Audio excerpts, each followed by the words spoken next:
The following is a Today's THV special presentation.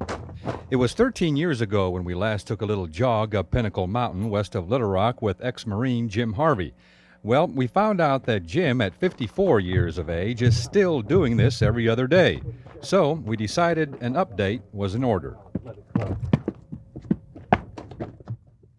Jim, so you just all of a sudden decided to run up this mountain because it was here, or how did you start this madness anyway? Well, Chuck, I used to run early in the morning to get away from the car fumes here in town, and a bread truck nearly wiped me out one morning. So I had to jump in the ditch to get away from it. So I went out to Pinnacle and just loved it and have done it ever since. You contribute this to your Marine Corps training then? Well, I was encouraged by a guy called a drill instructor. He gave me quite a bit of encouragement. So 16 years of doing this, have you surprised yourself any? Well, I really didn't know at the time if I would keep it up or not, but now I just feel guilty if I don't come, and I have to do it. Any interesting encounters along the trail here in 16 years? There's been many of them. I guess the one that stands out in my mind is I'd passed a guy about 3 times once, and I was coming back meeting him, and he just stood right in the middle of the trail, threw his arms out, and said, "Hold it!" Well, I didn't know what I was in for, but I stopped, and he says, "Please tell me you got a twin brother on this mountain." So I guess this is where we separate the men from the boys, huh, Jim?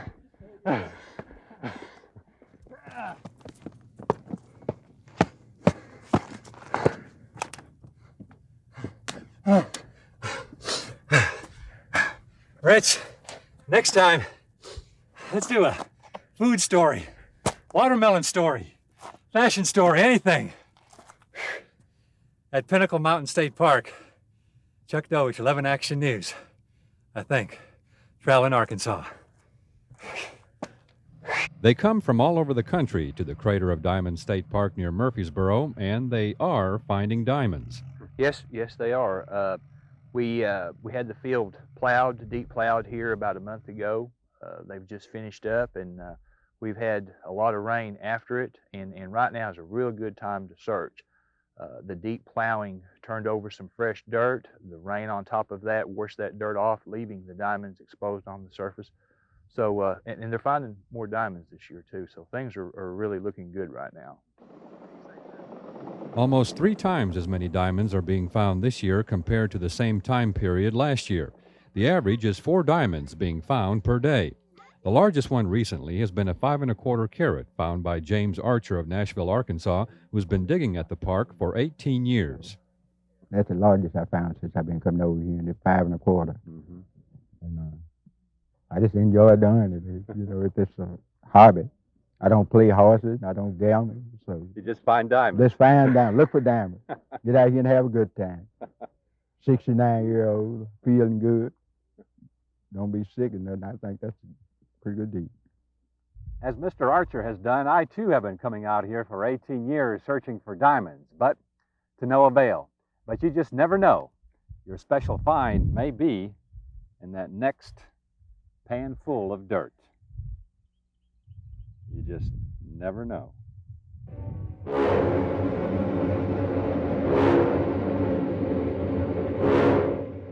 Ground zero, the target, Stuttgart, the rice and duck capital of the world. But during this time of the year, it's also the mosquito capital, as the blood-sucking little pests are causing citizens havoc. We stopped off at Mac's Sports Shop, where we were told that J.W. McCullum could tell us the real story. Like I say, we used to have a glider base out here at our airport, and we've had a lot of these people that come in from up north, and the mosquitoes would be flying around, and they would try to get those mosquitoes to come in on landing strip number 24. But then they finally found out that they weren't gliders, but they were mosquitoes. So they were pretty good size, and they still, as one time they said, is that they got one of these fellows that came in here new, and these mosquitoes came by, and they said, what shall we do? Shall we eat him here or take him to the swamp? And of course, a lot of mosquitoes have been here quite a time, you know. They said, oh, we can't take him to the swamp or the big ones will get him. Despite aerial attacks against the mosquitoes and other measures being taken to rid the skeeters, according to J.W., You know, mosquitoes are something that you'll never get rid of.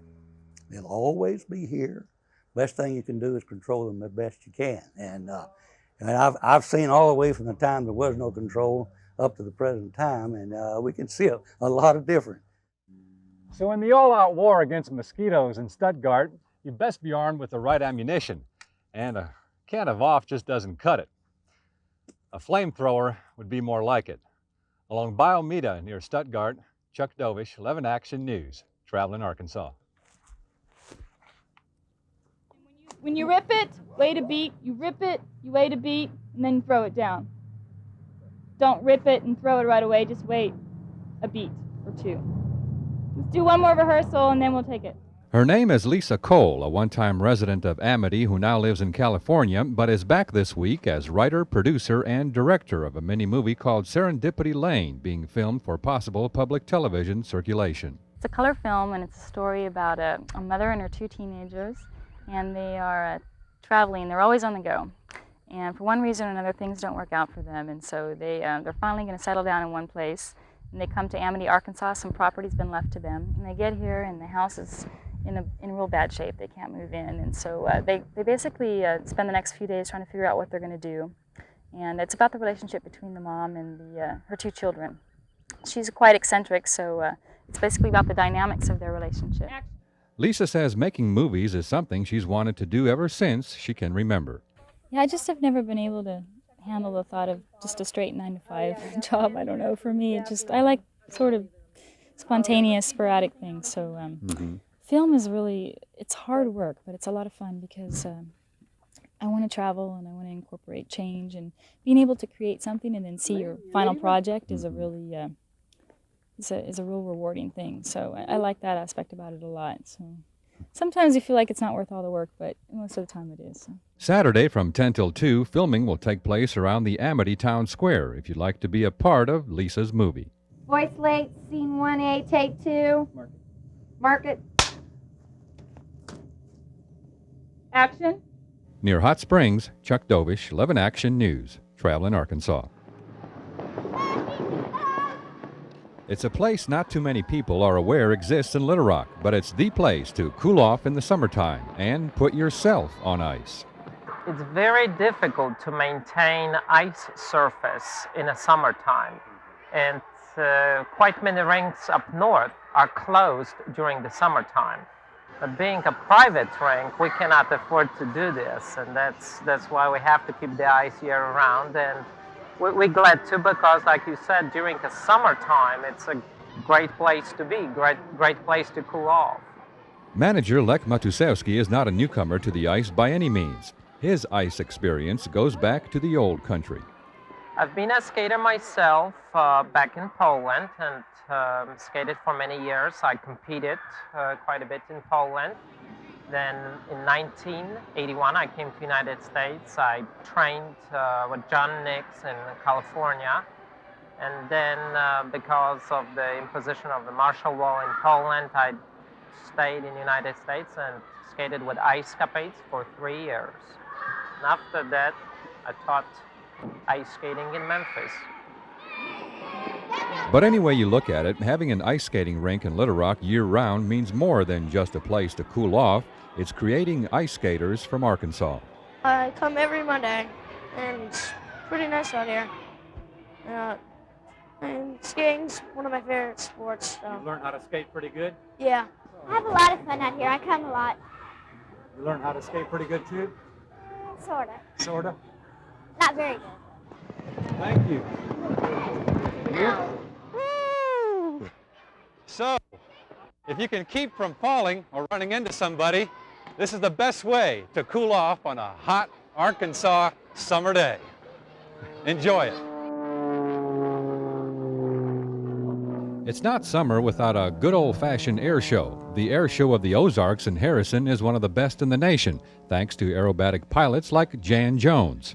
First, you have to get inspired to do it, and I did that kind of by accident. I'm not one of these people who woke up at the age of 2 and said I want to be a pilot. I waited until I was in my 30s to decide it was something I wanted to do, and basically inspired by my husband, who is a pilot, and by going to air shows and seeing other ladies do what I do and what I'm going to do this weekend. So when you're up there, is it every time you go up there? I imagine it's a thrill for you. It is. It's never mundane. That's right. I'm very lucky to be able to do this for a living. It is. I can't tell you how much fun it is. I can't think of anything that is more pleasurable.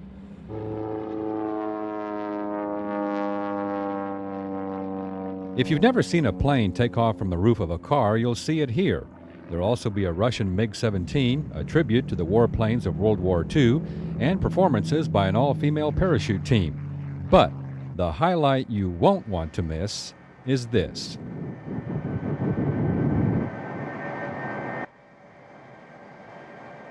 It's a 1957 Chevy jet truck with 25,000 horsepower capable of speeds up to 300 miles per hour. Driver Ken High has been behind the wheel now for 2 years. Oh, it's still very much fun. It's not something that scares you, but you keep a lot of respect for it. I believe when it starts scaring you, then it's time to quit. Ken asked me if I wanted to go for a little ride. Did I ever? Grab your helmet. All right, I can't drive 55.